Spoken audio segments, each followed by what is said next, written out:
안녕하세요. 오늘 저희가 함께 좀 깊이 파고들 자료는요.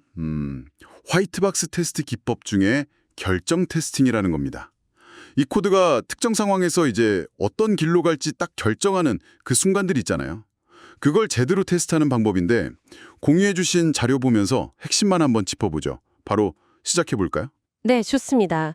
그 결정 테스팅이라는 게, 기본적인 아이디어는 아주 간단해요. 코드 안에 보면 뭐 IF문이나 케이스문처럼 뭔가 결정하는 부분들이 있잖아요. 그 지점들에서, 각 결정이 참으로도 한번 가보고 또 거짓으로도 한번 가보게끔, 네, 그렇게 테스트를 설계하는 겁니다. 결국에는 모든 결정에 가능한 결과들, 그러니까 참 아니면 거짓, 이걸 최소 한 번씩은 실행해 보는 거죠. 그렇군요. 그럼 이게 모든 가능한 결과를 다 확인했는지, 뭐 테스트가 충분했는지 이런 건 어떻게 알 수 있을까요? 커버리지 같은 거요? 아, 네네. 아주 좋은 질문입니다. 보통 그 결정 커버리지라는 걸 써요. 전체 가능한 결정 결과 수가 있을 거잖아요. 그중에서 우리가 테스트를 통해서 실제로 실행해 본 결과가 몇 개냐, 이걸 비율로 보는 거죠. 백분율로요. 그래서 보통은 100% 커버리지를 목표로 삼는 경우가 많죠. 여기서 좀 재미있는 점은 결정 테스팅은 그 결정문 안에 조건이 막 복잡하게 얽혀 있을 수 있잖아요. 그런 내부 복잡성보다는 그냥 딱 그 결정문 전체가 최종적으로 참이냐 거짓이냐 그 결과 자체에만 집중한다는 거예요. 아, 그 최종 결과만 본다는 거. 네, 그게 좀 흥미롭네요. 근데 자료에 보니까 분기 테스팅이라는 말도 나오던데 이게 가끔 좀 헷갈리더라고요. 결정 테스팅이랑 비슷한 건가요? 아니면 다른 건가요? 네, 맞아요. 이게 되게 비슷해서 혼동하기 쉽죠. 실제로 많이들 혼용하기도 하고요. 분기 테스팅은 그 결정 지점에서 나올 수 있는 모든 가능한 실행 흐름 있잖아요. 그 가지, 브랜치들을 적어도 한 번씩 다 타보는 데 초점을 맞춰요. 사실 대부분의 경우엔 이 모든 분기를 커버하면요. 자연스럽게 모든 결정 결과, 즉 그 참거짓도 다 커버가 돼요. 아, 네네. 다만 아주 드물게 뭐 결정문이 아예 없는 코드라던가 뭐 그런 예외적인 경우엔 약간 차이가 생길 수도 있거든요. 그래서 이제 ISO 20119-4 같은 국제 표준에서는요. 이런 경우에도 최소한 테스트 케이스 10개는 있어야 한다. 이렇게 요구를 해서요. 사실상 결정 커버리지랑 분기 커버리지가 거의 같은 의미가 되도록 네, 그렇게 권장을 하고 있습니다. 아, 그러니까 표준 자체가 그 약간의 차이까지 감안해서 실제로는 거의 같은 수준의 테스트를 하도록 이렇게 딱 정해줬군요. 네, 이해됐습니다. 그럼 이 결정 테스팅, 이건 언제 특히 좀 유용하게 쓸 수 있을까요? 이걸 좀 더 크게 보면요. 테스트하는 코드가 아주 중요하거나 뭐 예를 들어서 안전하고 직결된 시스템 있잖아요.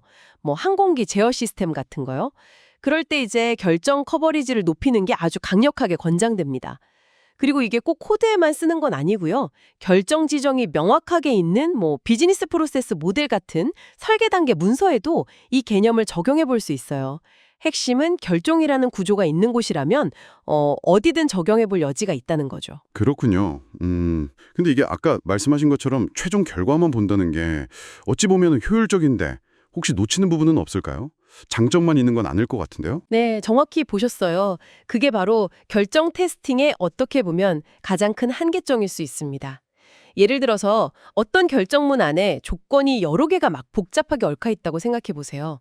뭐 A 조건도 만족하고 B 조건은 만족 안 하고 C는 만족하고 이런 식으로요. 결정 테스팅은 최종 결과가 참이냐 거짓이냐만 보잖아요. 그렇기 때문에 그 참이라는 결과가 나오게 된 아주 특정한 조건들의 조합 혹은 거짓이 된 특정 조합 때문에 생기는 버그는 이걸로는 못 찾을 수도 있어요. 아, 그러니까 결과는 맞는데 그 결과로 가는 그 과정에 어떤 특정 조합의 문제가 숨어 있을 수 있다. 이런 말씀이시죠? 네, 바로 그겁니다.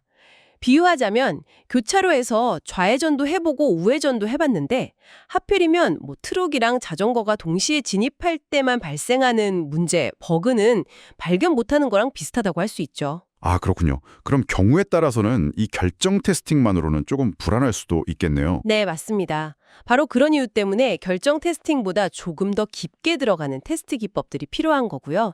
예를 들면 뭐 조건 테스팅이라던가 아니면 더 나아가서 MCDC 같은 좀 더 엄격한 기준들이 존재하는 이유죠.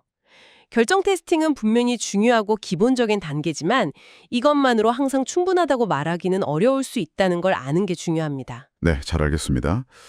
그럼 오늘 내용을 좀 정리해 보면 이 결정 테스팅이라는 건 코드의 모든 결정 지점에서 예상대로 참 또는 거짓 결과가 나오는지를 확인하는 아주 기본적인 그러면서도 중요한 화이트박스 기법이다. 특히 이제 중요하거나 안전이 중요한 시스템에서는 꼭 필요하지만 결정문 내부의 복잡한 조건들의 조합에서 생기는 오류까지는 찾아내기 어려울 수 있다. 이 한계를 딱 인지하고 있어야겠군요. 네, 정확합니다. 그리고 이게 바로 어쩌면 당신에게 던져지는 질문일 수 있어요. 당신이 앞으로 마주하게 될 프로젝트의 중요도나 복잡도를 생각했을 때 과연 결정문의 최종 결과, 참 거짓만 확인하는 수준에서 괜찮을까? 아니면 그 결정에 이르는 좀 더 세세한 조건들의 상호작용까지 더 깊이 파고들어야 할까? 어느 정도 수준의 테스트 엄격성이 필요한지는 항상 프로젝트 상황에 맞춰서 고민해야 할 지점입니다. 오늘 저희와 함께한 이 탐구가 당신의 그런 고민에 조금이나마 도움이 되었기를 바랍니다.